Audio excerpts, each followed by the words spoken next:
একজন প্রবাসী মারা গেলে দেশে তার লাশ দেশে আনতে 4-6 মাস সময় লেগে যায়।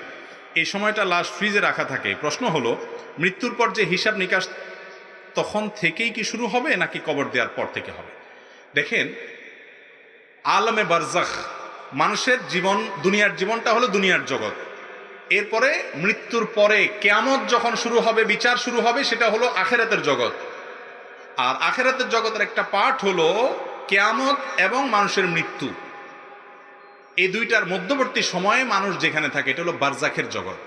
আল্লাহ বলেছেন, ওয়া মিন ওয়ারাইহিম বারজাখুন ইলা ইয়াউমি ইউবআসুন। জীবন, দুনিয়ার জীবন পার করার পরে বারজাখের জীবন থাকে কিয়ামতের আগ পর্যন্ত। এটাকে বারজাখের লাইফ বলে। বারজাখ মানে আড়াল। এই কবরের জীবন বা বারজাখের জীবনটা যে যেখানে যে অবস্থা আছে, কাউকে কবর দেওয়া হয়েছে, সচরাচর কবর দেওয়া হয়, কেউ আগুনে পড়ে ভস্ম হয়ে গেছে, তাহলে তার ধ্বংসাবশেষ ওই জায়গাতেই তার সওয়াল জবাব হবে। যে অবস্থায় থাকুক সে অবস্থায় রূহ দিয়ে আল্লাহ তাআলা সওয়াল জবাব অ্যারেঞ্জ করবেন, যেটা আমরা ফিল করতে পারবো না। ঠিক একইভাবে কাউকে ধরুন বাঘে খেয়ে ফেলেছে, বাঘের পেটে চলে গেছে, পানিতে পড়ে সে পচে গলে একাকার হয়ে গেছে, তার ধ্বংসাবশেষ যে অবস্থায় থাকবে ওই অবস্থায় তার সওয়াল জবাব হবে। আল্লাহ তাআলা জানবেন এবং সে লোক তার রূহ ফিল করবে, মানুষ সেটা ফিল করবে না। এছাড়া গায়েবের জগতে একজন মানুষ ফ্রিজে 4-6 মাস তার লাশ রাখা হচ্ছে, বিভিন্ন প্রসেস হচ্ছে, এখনো কবর দেওয়া হয়নি। এর জবাবদিহিতাটা কি কবর দেওয়ার পরে হবে নাকি ওখানে নির্দিষ্ট সময়ের পরে হবে, এটা একমাত্র আল্লাহ ভালো জানেন। কারণ এই বিষয়ে কোরআন এবং হাদিসে স্পষ্ট কিছু আসে নাই। আলমুল গায়েব বা অদৃশ্যের জগৎ সম্পর্কে কোরআন হাদিসে স্পষ্ট কিছু বলা না থাকলে সেই ব্যাপারে আমরা নিজেরা কোনো সিদ্ধান্ত দিতে পারি না, বরং আমরা আল্লাহর প্রতি ঈমান আনি যে আল্লাহ রাব্বুল আলামিন যেভাবে তাকে প্রশ্নোত্তরের মুখোমুখি করা দরকার সেভাবে করবেন। তবে প্রশ্নোত্তর হবে, যদি সেই প্রশ্নোত্তর এর ঊর্ধ্বে উঠে যাওয়ার মতো কোনো আমল করে থাকে, কবরের মধ্যে আছে কিছু আমল, তাহলে সেটা ভিন্ন কথা। কথা বুঝাতে পারছি? সেজদা অথবা রুকুতে থাকা অবস্থায় কল আসলে মোবাইল সাইলেন্ট করতে পারবো কিনা? কল যদি এসে যায়, আপনি যদি খুব আলতোভাবে যদি মোবাইলটা একটু টিপ দিয়ে সাইলেন্ট করে ফেলতে পারেন অথবা কেটে দিতে পারেন, এটুকু জায়েজ আছে। অনেকে দেখা যায় মোবাইলে কল আসছে, বাজতেই থাকে, জাকানাকা গান দিয়ে রাখছে রিংটোনে, ওটা বাজতেই আছে, সবার নামাজ নষ্ট হচ্ছে, উনি খুব আরামের সাথে দাঁড়ায় আছে, কারণ ধরে না ধরলে নামাজ নষ্ট হয়ে যাবে। না ভাই, এতটুকু ধরে আপনি বন্ধ করে দিলে নামাজ নষ্ট হবে না। যেমন আপনার চুলকানি আছে, ধরুন এক জায়গায় খুব চুলকাইতেছে, এই টাইমে আপনার চুলকানি ছোটে অবস্থা খারাপ হয়ে যাচ্ছে, চেহারা লাল হয়ে যাচ্ছে, কিন্তু আপনি হাত ছাড়তেছেন না। না, এত হাট হওয়ার দরকার নেই, ওখানে একটু হালকা ডলে আপনার চুলকানির যে কষ্ট সেটা দূর করে দেন, এটা জায়েজ আছে। হ্যাঁ, আমলে কাসির হয় এরকম কাজ করা যাবে না। আমলে কাসির কি? ধরেন মোবাইল কল আসছে নামাজে, আপনি পকেট থেকে মোবাইলটা বাইর করে এরপরে সুন্দর করে আপনি দেখলেন কে করলো, আরে বেটা সময় পাইলি না, এটা আমি দিলেন কাইটা। এত কাহিনী যদি করেন তাহলে নামাজ নষ্ট হয়ে যাবে। কথা বুঝতে পারছেন? অর্থাৎ আপনি মোবাইল নিয়ে এত টিপাটিপি করলেন যে মানুষ দেখে সন্দেহের মধ্যে পড়ে যায়, বেটা কি নামাজ আছে না নামাজের বাইরে আছে। এই লেভেলে যদি চলে যায় তাহলে আপনার আমলে কাসির হয়ে গেছে, নামাজ ভঙ্গ হয়ে যাবে। কথা কি বুঝাতে পারছি? এমনি হালকা পাতলা টিপ দিয়ে আপনি এক টিপ দিয়ে রিংটোন আপনার কেটে দিলেন, সেটা করতে পারেন। তবে উচিত হলো নামাজের আগে থেকেই মোবাইল সাইলেন্ট বা বন্ধ করে আল্লাহর সাথে কানেক্টেড হওয়ার চেষ্টা করা। আল্লাহ তাআলা আমাদেরকে তৌফিক দান করুন। এই বাংলাদেশে মহিলাদের জন্য বাইরে নামাজের তেমন কোনো ব্যবস্থা নেই বললেই চলে। এক্ষেত্রে করণীয় কি? বাসায় এসে নামাজ পড়লে কি হবে? না, মা বোনরা বাইরে যদি যান, ওয়াক্ত হয়ে গেলে নামাজ পড়ে ফেলতে হবে, বাসায় এসে নামাজ পড়লে হবে না যদি ওয়াক্ত শেষ হয়ে যায়। ওয়াক্ত থাকতে থাকতে বাসায় আসতে পারলে তখন আপনি এসে পড়তে পারেন, অসুবিধা নেই। কারণ আল্লাহ বলেছেন, ইন্নাস সালাতা কানাত আলাল মুমিনিনা কিতাবাম মাওকুতা, ঈমানদারদের জন্য নামাজ ওয়াক্ত অনুযায়ী পড়াটাকে ফরজ করা হয়েছে। ওয়াক্ত চলে গেলে আপনি মনোমত পড়বেন, হবে না। তাহলে এখন কথা হলো, বাহিরে নামাজের ব্যবস্থা নাই, তাহলে কি করব? আপনার আগে থেকে প্ল্যান থাকবে, আপনি কোথায় যাবেন, কোন ওয়াক্ত নামাজ কোথায় পড়বেন, পরিকল্পনা করবেন, তাহলে ইনশাআল্লাহ মিস হবে না। আর যদি এরকম কোনো ওয়াক্ত থাকে যে হ্যাঁ মাঝে এক ওয়াক্ত আমার পথে পড়বেই, তো আর কিছু না পারেন, কোন একটা মসজিদে ঢুকে আপনি যদি একটু মানুষকে বলেন, পুরুষদেরকে, যে ভাই, চাচা, বা আপনার সাথে কোনো মাহরাম পুরুষ থাকবে অবশ্যই, না থাকলেও আপনি যদি রিকোয়েস্ট করেন যে আমি একটু ওযু করবো এক পাশে, এদিক ফিরে আপনার একটু আমাকে হেল্প করেন। বাংলাদেশে কোনো মানুষকে অসুবিধা করবে মসজিদে? আমার তো মনে হয় না, ইনশাআল্লাহ। এরপরে সেটা শেষ করে আপনি মসজিদে কোনো এক পাশে নেকাব হেজাব পরা অবস্থায় যদি আপনার অন্তত ফরজ নামাজটা অন্তত পড়ে ফেলতে পারেন, বাস আপনি দায়মুক্ত হয়ে গেলেন। অনেক মা বোনরা আছেন 5 ওয়াক্ত নামাজি, বাহিরে গেলে বলে কোথায় পড়বো, ঝামেলা, বাসায় এসে পড়বো, ওয়াক্ত শেষ হয়ে গেলে পড়ে। এই কাজটা হারাম এবং গুনাহগার হবেন এর জন্য। আমি আমার মা বোনকে নিয়ে, আমার পরিবারের মহিলাদেরকে নিয়ে এরকম একাধিকবার হয়েছে যে কোথাও সফরে গেছি, এখন মসজিদ খুঁজে যেতে যেতে অনেক টাইম লেগে যাবে, তাহলে তাড়াতাড়ি করে এখন নামাজ পড়তে হবে। কি করতে হবে? তখন দেখা যায় যে আমি কোন একটা দোকানে গিয়ে কোন দোকানদারে বলছি, ভাই অজু আছে, অথবা আপনার টয়লেটে অজু করার সুযোগ দেন, একটু 4 রাকাত নামাজ পড়ার জন্য জায়গায় করে দেন। আজ পর্যন্ত আমি দেখি না কোনো দোকানদার না করেছে, সবাই আলহামদুলিল্লাহ অ্যাপ্রিসিয়েট করে। এই জন্য ইচ্ছা থাকলে অবশ্যই উপায় আছে। কিন্তু শহরে যে সমস্ত মসজিদে বিভিন্ন মহিলারা বাহিরে কেনাকাটার জন্য, ডাক্তার দেখানোর জন্য বিভিন্ন প্রয়োজনে আসে বা সফরে আসে, এই সমস্ত জায়গাগুলোতে মহিলাদের নামাজের একটা অ্যারেঞ্জ অবশ্যই আয়োজকরা, মসজিদ কমিটির লোকদের রাখা উচিত, যাতে করে তারা নামাজ আদায় করতে পারে। আব্দুল্লাহ জাহাঙ্গীর রহমাল্লাহ বলতেন, মহিলারা তো বাসায় থাকবে, বাসার কাজকাম করবে, তারা ভেতর সাইডটা দেখবে, পুরুষরা আউটসাইড দেখবে। ইসলাম এভাবে বন্টন করেছে, এটাই সুষ্ঠু, এটাই শান্তির জন্য উপায়।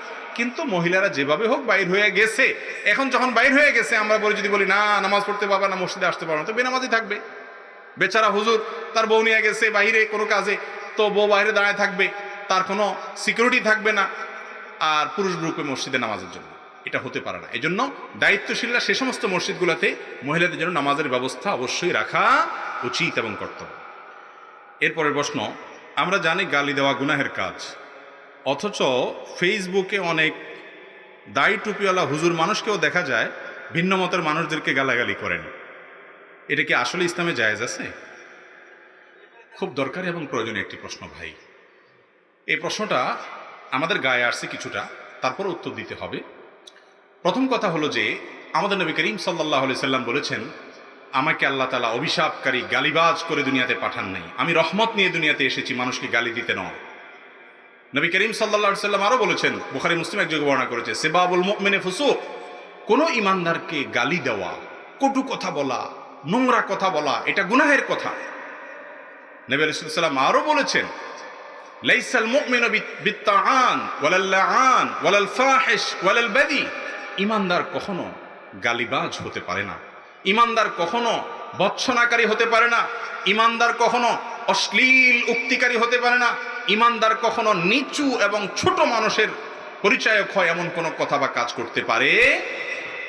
যারা সোশ্যাল মিডিয়াতে অ্যাক্টিভ আছেন, একজন নাস্তিক হয়তো তিনি আমার আল্লাহকে গালি দিয়েছেন, আপনি কমেন্ট বক্সে গিয়ে তার 14 গোষ্ঠী এবং তার সব কিছুর নাম ধরে গালি দিয়ে একেবারে তার গোসল ফরজ করে দিয়ে আসবেন। এই শিক্ষা ইসলাম দিয়েছে? আমাদেরকে তো আল্লাহ তাআলা কোরআনে বলেছেন, লা তাসুবুল্লাযিনা ইয়াদউনাল্লাহা বিগাইরি ইলম, যারা আল্লাহ ছাড়া অন্য কারো উপাসনা করে, যারা মুসলমান নয় অমুসলমান, তাদেরকে তোমরা গালি দিও না। যদি তোমরা গালি দাও তাহলে তারা তোমাদের আল্লাহকে গালি দিবে, সমাজ অশান্ত হবে, বিশৃঙ্খল হবে। তারা গালি দেখ, তুমি দিও না। সে তার জাতের পরিচয় দিয়েছে, তুমি একজন মুসলিম, তুমি সম্ভ্রান্ত, তুমি তোমার জাতের পরিচয় দাও। পারলে সুন্দর করে যুক্তি দিয়ে তাকে বুঝাও, আর না পারলে তুমি সেটা এড়িয়ে যাও। তোমার কোনো কথার কারণে ইসলাম এবং মুসলমানদের জন্য বদনাম না হয় সে কাজ করতে হবে এবং সেদিকটা খেয়াল রাখতে হবে। দাড়ি টুপি পরে প্রোফাইল পিকচারে গেলে দেখা যায় হুজুর, অথচ হয়তো সে হুজুর বেচারা ইসলাম বিরোধী কোনো পোস্ট দেখে সেখানে দুইটা গালি দিয়ে আসছে সওয়াবের নিয়তে। মনে করছে যত শক্ত গালি দেওয়া যাবে সওয়াবের ওজন তত বেশি হবে, গালি যদি 10টা কমেন্টে দেওয়া যায় সওয়াব ওরকম 10 গুণ হবে। এই নিয়তে আমরা অনেকে গালিগালাজ করি, আছে না নাই? নাস্তিকরা তো পরের কথা, আল্লাহ মাফ করো, মুসলমানদের মধ্যেই এক গ্রুপ আরেক গ্রুপকে, এক হুজুরের ভক্ত আরেক হুজুরের ভক্তের 14 গোষ্ঠী উদ্ধার আমরা অনেক সময় করি। এবং এটা সবচেয়ে খারাপ লাগে যখন এই যে প্রশ্নকর্তা ভাই যেরকম বলেছেন যে প্রোফাইল পিকচারে যখন দাড়ি টুপিওয়ালা দেখি, গালিগালাজ অনেকেই করে, কিন্তু আপনি যখন দাড়ি টুপি ধারণ করবেন তখন আপনার দায়িত্ব একটু বেশি হয়ে যায়। মনে রাখবেন, ইমানদার কখনো গালিবাজ হতে পারে। আমাদের যেসব ভাইয়েরা ইসলামের কাজ মনে করে এই কাজগুলো করেন, বিশেষ করে নিউজ পোর্টালগুলোতে দেখা যায় বিভিন্ন টেলিভিশন এবং দৈনিক জাতীয় দৈনিকের পত্রিকার কোনো নিউজের পিছনে নিউজটা হয়তো মুসলমানদের স্বার্থবিরোধী, অথবা রিপোর্টার বেটা হয়তো ইসলামের খোঁচা মেরে একটা নিউজ করছে, আপনি সেখানে ওই রিপোর্টার বেটা 14 গোষ্ঠী উদ্ধার করে দিয়ে চলে আসলেন। এতে রিপোর্টার বেটা হেদায়েত পেয়ে যাবে? বরং সে আরো শক্ত হবে ইসলামের পথে, আরো তার শত্রুতা এবং দুশ্মনী বাড়বে। তাহলে আপনি ইসলামের লাভ করলেন না ক্ষতি করলেন? এই কাজগুলো করা যাবে? আমরা প্রতিজ্ঞা করবো তো ইনশাআল্লাহ, ফেসবুক আমরা কাউকে গালি দিব না, ঠিক আছে না ইনশাআল্লাহ? কারোর সম্পর্কে কোনো কটূক্তি করব না। অনেক নায়িকা, অনেক আপনার মডেল, তাদের দেখা যায় যে কেউ হয়তো একটা ভালো কথা বলেছে, এবার ও তুমি এখন ভালো সাচ্ছ, এবার তার 14 গোষ্ঠী নিয়ে গালিগালাজ শুরু, আছে না নাই? কেউ হয়তো সংশোধন হতে চেয়েছে, বলে যে আমি এখন থেকে নামাজ কালাম পড়বো, এবার তার 14 গোষ্ঠী নিয়ে গালিগালাজ করে। খুব ভালো করে শুনে রাখেন, যারা এই সমস্ত গালিগালাজ করেন তাদের ইসলাম সম্পর্কে কোনো ধারণা নাই, এরা ফাসেক, এরা পাপিষ্ঠ, এদের গুনাহ হবে, আল্লাহর কাছে জবাবদিহি করতে হবে। একজন মানুষ তিনি যত খারাপ হোক, আপনি তাকে গালি দেওয়ার কোনো অধিকার রাখেন না। আপনাকে গালি দেওয়ার শিক্ষা ইসলাম দেয়নি। সুন্দরভাবে পারলে বলেন, আর না হলে চুপ থাকেন। এটার বিরুদ্ধে আমাদের সংগ্রাম করতে হবে। কে এরকম উল্টাপাল্টা বললে তাকে কমেন্ট বক্সে একটু বোঝাবেন গিয়ে, চেষ্টা করা যাবে তো ইনশাআল্লাহ। আজ মুনকারে হাদিস, আজ ইসলাম বিরোধীরা এই সমস্ত বিষয়গুলোকে কোট করে করে এনে আমাদেরকে আটকানোর চেষ্টা করে। তাদের হাতে অস্ত্র তুলে দেওয়া যাবে না। আর সবচেয়ে বড় কথা হলো, অন্যকে সংশোধন করতে আমার নিজের চরিত্র নষ্ট করা, আমার আমল নামা বরবাদ করার সুযোগ নেই। এই জন্য তাকে অমুকের পুত, তমুকের পুত, অমুক, সেটা, তার জন্ম নেওয়া কথা, বিভিন্ন রকমের আপত্তিকর কথা বলা, এগুলো যাবে না। বেঁচে থাকবো তো ইনশাআল্লাহ। যদি কেউ দাড়ি টুপি পরে এরকম কাজ করে, বুঝতে হবে ইসলাম তার বাহিরে গজাইছে, ভেতরে গজায় নাই। ইসলাম তার গালে গজাইছে, মাথায় গজাইছে, কাপড়ে গজাইছে, কিন্তু তার কলবে ইসলাম আসলে গজায়। যদি গজাই তো সে গালি দিত না। গালি দেয়া থেকে চিরতরে তওবা করবো তো ইনশাআল্লাহ। আল্লাহ আমাকে আপনাকে আমল করার তৌফিক দান করুন। এরপরে প্রশ্ন, কোনো আলেম নামাজে বা মাহফিলের মোনাজাতে যদি বলেন, মৃত ব্যক্তি যিনি কবরে শায়িত আছেন সেও আমাদের সাথে মোনাজাতে হাত তোলে, সে একজন পীর বা বুজুর্গ, এমন আকীদা রাখা কি ঠিক হবে? যদি না হয় করণীয় কি? দেখুন, কোনো পীর, কোনো বুজুর্গ, কোনো আল্লাহর নেককার বান্দা, তিনি কখনো মৃত্যুবরণ করার পর আমাদেরকে শুনতে পারেন না। তিনি আমাদের সাথে দোয়ায় শামিল হওয়ার কোনো প্রশ্নই উঠে না। নবী করিম সাল্লাল্লাহু আলাইহি ওয়াসাল্লাম বলেছেন, ইযা মাতাল ইনসান, যখন মানুষ মারা যায়, ইনকাতা আনহু আমালুহু, তার সমস্ত আমলের দুয়ার বন্ধ হয়ে যায়, ইল্লা আন সালাস, তবে তিনটা আমলের দুয়ার বন্ধ হয় না। তার একটা হলো, সে যদি সাদকায়ে জারিয়া রেখে যায়, সে যদি নেক সন্তান রেখে যায়, তার দোয়া করে তারা, আর সে যদি কোনো সাদকায়ে জারিয়া, তার যদি সে উপকারী ইলম রেখে যায় দুনিয়াতে, এই তিনটার সব যেতে থাকে, কিন্তু সে নিজে কোনো আমল করতে পারে না। যদি আমাদের সাথে সেও দোয়া করতে পারে, তাহলে সেও তো একটা আমল করলো, অথচ হাদিসে বলছে আমল করতে পারে না। বিধায় কোনো ব্যক্তি যদি বলেন যে মৃত ব্যক্তিরাও আমাদের সাথে, পিসা, বুজুর্গ সাহেব বা কবরে আশেপাশে যারা শহীদ আছে কবরস্থানের, এই মানুষগুলো আমাদের সাথে দোয়ায় শামিল হয়, এটা ভুল বিশ্বাস। ইসলাম এটাকে সঠিক মনে করে না, এটা ভুল। এরপরে প্রশ্ন হলো, 5 ওয়াক্ত নামাজ ফরজ, কিন্তু নামাজ পড়ে না, তবে মসজিদ, মাদ্রাসায় বা মাহফিলের পরিচালনা কমিটিতে থাকার জন্য উঠে পড়ে লেগে থাকে, এগুলো কাজে লাগবে কিনা?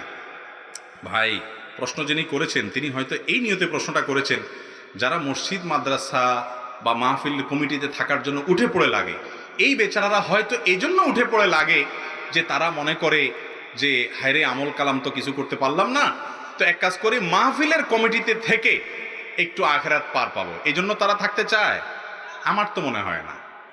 আমার তো মনে হয় থাকতে চায় মাতবরি করার জন্য, একটু নেতাগিরি করার জন্য, অন্য জায়গায় আকাম কুকাম করে এসে এবার আল্লাহর ঘরেও আকাম কুকাম করতে আস, ঠিক কিনা? সমাজে আল্লাহ তাআলা যাদেরকে ক্ষমতা দিয়েছে, ভালো করে শুনে রাখেন, মসজিদ পরিচালনা করার জন্য, দ্বীনি প্রতিষ্ঠান পরিচালনা করার জন্য কোনো বেনামাজিকে দায়িত্ব দেওয়া গুনাহের কথা জায়েজ নাই। আল্লাহ তাআলা কোরআনে বলেছেন, ইন্নামা ইয়ামুরু মাসাজিদাল্লাহি মান আমানা বিল্লাহ, আল্লাহর ঘর আবাদ করবে, দেখাশোনা করবে ওই লোকেরা যারা আল্লাহর প্রতি ঈমান আনে, ওয়াল ইয়াউমিল আখির, এবং পরকালের প্রতি বিশ্বাস রাখে, ওয়া আকামাস সালাহ, এবং 5 ওয়াক্ত নামাজ পড়ে, ওয়া আতাজ যাকাহ, যাকাত ফরজ হয়ে থাকলে যাকাত দেয়, ওয়ালাম ইয়াখশা ইল্লাল্লাহ, আল্লাহ ছাড়া আর কাউকে পরোয়া করে কথা বলে না, আল্লাহর বিধান মতো চলার চেষ্টা করে, বলে হক কথা বলতে কোনো তার হেজিটেশন হয় না। এই রকম সৎসাহস আছে নামাজি, কালামি, যাকাত আদায়কারী ইমানদার ব্যক্তিরাই আল্লাহর ঘরের আবাদ করবে, আল্লাহ কোরআনে বলে দিয়েছেন।